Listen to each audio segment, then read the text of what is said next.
Waalaikumsalam warahmatullahi wabarakatuh. Kepada Dr. Arif Saiman, SKMKM, selaku dosen pelaku pada kuliah ini, dan rekan-rekan mahasiswa yang telah hadir pada presentasi kali ini.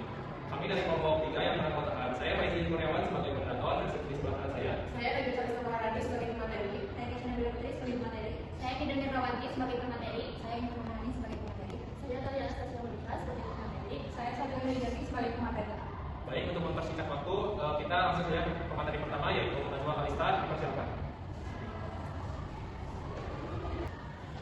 Baik, di sini perabot data di tengah bencana. Saat bencana tiba, jumlah korban melonjak drastis, sementara fasilitas kesehatan hancur lebur. Keputusan diberlakukan membuat dalam hitungan detik. Ada 3 masalah utama, yaitu waktu kritis, keputusan medis membutuhkan data, riwayat, dan triase yang sangat cepat. Lalu yang kedua, keterbatasan ekstrem, jadi blank spot, tidak ada listrik, internet, atau SDM medis yang memadai. Lalu yang ketiga, fragmentasi data, korban sulit dilacak data keberlanjutan rekam medis yang putus seketika. Lanjut. Slide kedua yaitu analisis kritis 2 bukti ilmiah terkini. Untuk mendukung konsep tersebut, kita melihat 2 bukti ilmiah yang memiliki pendekatan berbeda. Bukti yang pertama yaitu jurnal nasional, yaitu jurnal normatif preventif tahun 2024, berfokus pada skala mikro dan praktisi lapangan. Yang media yang digunakan yaitu masih fisik atau formulir manual 1 halaman. Yang kedua, jurnal internasional yaitu Iranian of Public Health 2024, memiliki pendekatan yang lebih luas yaitu skala makro dan ekosistem IT, systematic review. Media yang digunakan yaitu Digital Disaster Health Information System atau DHIS. Tujuan akhirnya yaitu presisi dan kecepatan respon. Baik, saya kembalikan kepada moderator. Baik, terima kasih kepada pemateri pertama. Lanjut saja di pemateri kedua, yaitu Kisana Putri. Dipersilakan. Terima kasih kepada moderator. Di sini saya akan membahas tentang fokus nasional yaitu solusi satu lembar kertas. Nah, jadi latar belakangnya itu di Provinsi Kalimantan Selatan memiliki intensitas bencana tinggi seperti banjir dan karhutla, namun belum memiliki standar formulir bencana. Nah, di dalam formulirnya itu di dalamnya ada identifikasi lokasi di mana terdapat pencatatan cepat siapa dan di mana korban ditemukan. Lalu ada klasifikasi urgensi atau triase yang berisi tentang penentuan prioritas penyelamatan darurat, dan diagnosis dan tindakan yang berisi tentang pencatatan klinis dasar ringkas. Jadi peta anatomi tubuhnya itu menjadi fitur visual untuk menandai lokasi cedera secara instan, terdaftar kita dari dengan nomor yang terdaftar. Next. Selanjutnya, di sini ada diuji di lapangan terbukti tangguh. Diuji melalui metode RMD, FGD, menurut pakar RSUD dan BPBD Kalimantan Selatan dan validasi oleh 25 rekam medis atau PMK. Dapat kita lihat bahwa setelah diuji di lapangan dan terbukti tangguh, yang pertama itu ada validitas sebanyak 100%, di mana seluruh item dinyatakan valid dengan nilai R itu antara 0,21 hingga 0,9947, jauh di atas R tabel sebesar 0,413. Lalu ada yang kedua ada reliabilitas ekstrim dengan skor Cronbach alpha sebesar 0,947 yang sangat melampaui kriteria reliable lebih dari 0,60. Dan yang ketiga dan terakhir ada performa tinggi. Dalam penerapan teknisnya itu sudah sangat performa. Lalu teman tubuhnya dikatakan dengan nilai tertinggi yaitu 0,947 didapatkan pada kemudahan penggunaan gambar peta tubuh untuk identifikasi lokasi cedera. Mungkin sekian dari saya kembalikan kepada moderator. Baik, terima kasih kepada pemateri kedua. Lanjut saja ke pemateri ketiga, yaitu Intan. Dipersilakan. Baik, terima kasih kepada moderator. Pada saat ini saya akan menjelaskan arsitektur DHIS atau Disaster Health Information System. Nah, masalah yang diangkat itu tidak adanya standar template universal untuk rekam medis kebijakan digital di dunia. Dari 998 referensi global dilakukan penyaringan berdasarkan kualitas penelitian hingga diperoleh 18 artikel unggulan dari Amerika, Eropa, Asia, dan Afrika. Nah, hasilnya digunakan untuk membangun framework DHIS yang menghubungkan kegiatan mitigasi operasional saat bencana hingga pemilihan melalui pemanfaatan teknologi informasi dan komunikasi. Baik, sekian, terima kasih. Saya kembali. Baik, terima kasih kepada pemateri ketiga. Lanjut saja kepada pemateri keempat, yaitu Ida. Dipersilakan. Baik, di sini saya akan menjelaskan 13 kritik siklus hidup data bencana. Yang pertama itu ada pra bencana atau kesiapsiagaan, yaitu desain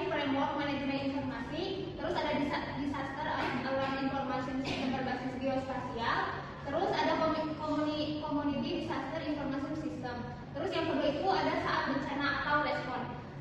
Yang pertama itu ada pelacakan pasien atau pasien tracking. Yang kedua emergency medical care information system. Terus yang ketiga ada pemetaan kasus aktif via web GIS. Dan yang ketiga ada pasca bencana pemulihan. Yang pertama itu ada asesmen kesehatan masyarakat cepat atau rapid public health needs assessment. Dan yang kedua itu pemanfaatan citra satelit resolusi tinggi. Di sini ada spektrum teknologi digital dalam ekosistem DHIS. Yang pertama itu infrastruktur komunikasi atau jaringan tetra, radio VHF, terus internet satelit. Yang kedua itu ada pemetaan lokasi, yaitu GPS atau web sistem informasi geografis.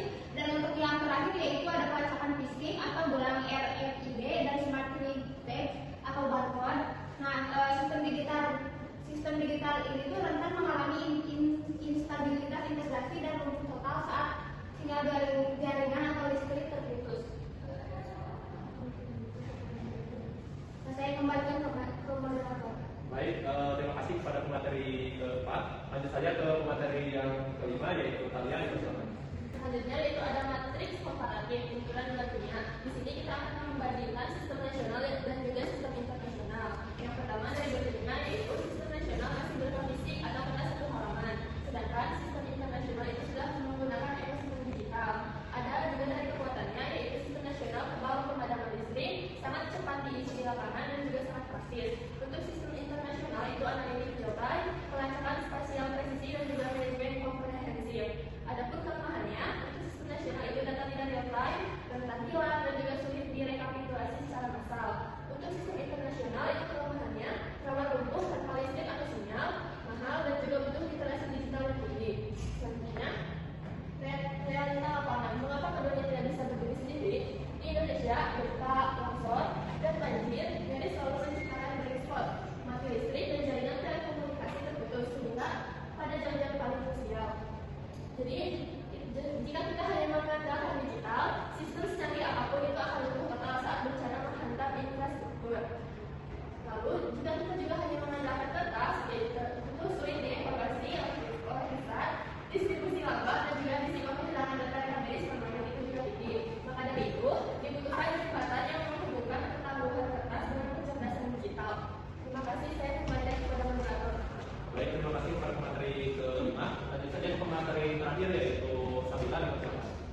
Selanjutnya ada solusi bencana atau penerapan model hibrida di Indonesia. Yang pertama yaitu ketahanan analog atau zero hour di posko yang tanpa sinyal. Nah, SMOD menggunakan model nasional satu halaman, kecepatan dan ketahanan diutamakan. Yang kedua yaitu estafet data. Pasien dievakuasi, kondisi mulai stabil, penulis fisik dikumpulkan secara sistematis oleh tim rekam medis. Dan yang ketiga integrasi digital. Saat listrik atau internet pulih, data kertas langsung di-scan atau di-input ke dalam DHIS, contohnya yaitu satu sekat komunikasi untuk pelacakan spesial dan analisis makro. Selanjutnya, faktor utama kesehatan data yaitu peran strategis PMIK, perekam medis dan informasi kesehatan atau PMIK dalam nyawa dari keberhasilan model hibrida.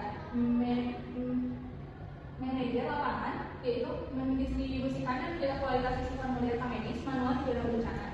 Yang kedua ada katalisator digital yaitu bertanggung jawab untuk memimpin transformasi data input atau scan ke sistem komputer saat infrastruktur mulai membaik.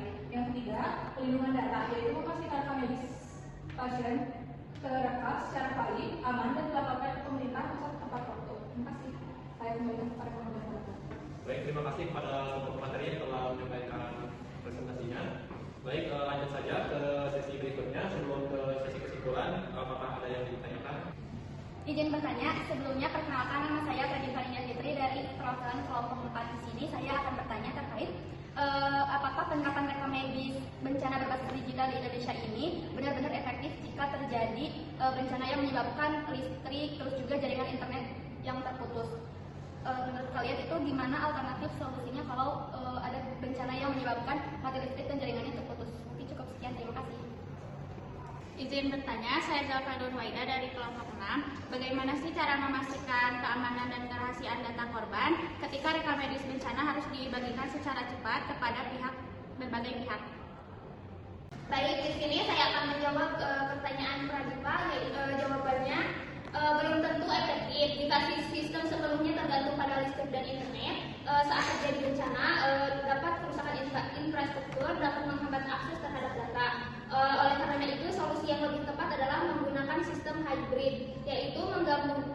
menggabungkan rekam medis digital dengan formulir manual.